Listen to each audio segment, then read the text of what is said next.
do when you hit them with this truth? The school board, all they could do was just stare and try to get the crowd to be quiet.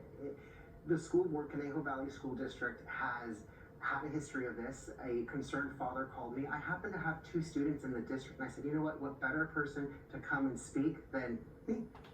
So you spoke, and you spoke very passionately, but you also spoke very scientifically. What exactly are they trying to do that's unscientific, in your opinion, at this school district?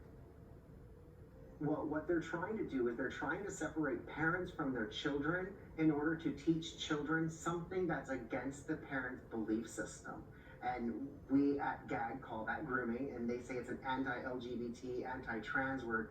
It doesn't have anything to do with any person's sexuality, because as I said in my speech, you can't teach a child religion without the parents' consent, and you can't baptize them without the parents' consent. But for some reason, we're teaching transgender, you can use pronouns, and the schools are hiding it. I'm actually in communication with several parents in not just that district, in multiple districts and administrators, and they've told me that they're uncomfortable because by law, they are now required to use pronouns per the student's choice, but they have to hide that. If the parents are not on board with this pronoun name game that they're doing, the parents have no right to know it, and the teachers are now stuck in a rock and a hard place where they have to remember not to use this pronoun when they're addressing the parents and to use this pronoun when they're addressing the kids.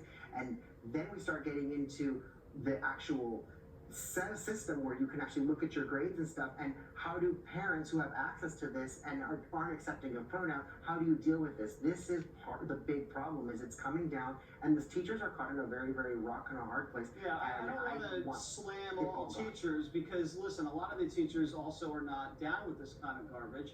A lot of this has to do with these wacky administrators. What is this group? What was on the t-shirt that read there? It was it gays against grooming, groom dogs? What was that? Groom dogs, not kids. Which, as I was a pet stylist, so I know all about handling pets and making them look pretty.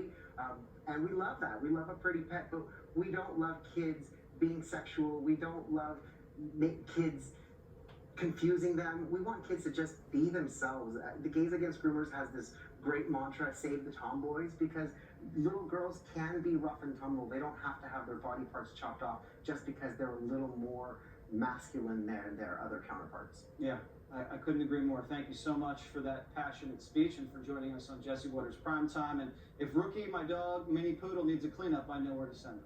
Thanks, Mario. You got it. Hillary compares Trump rally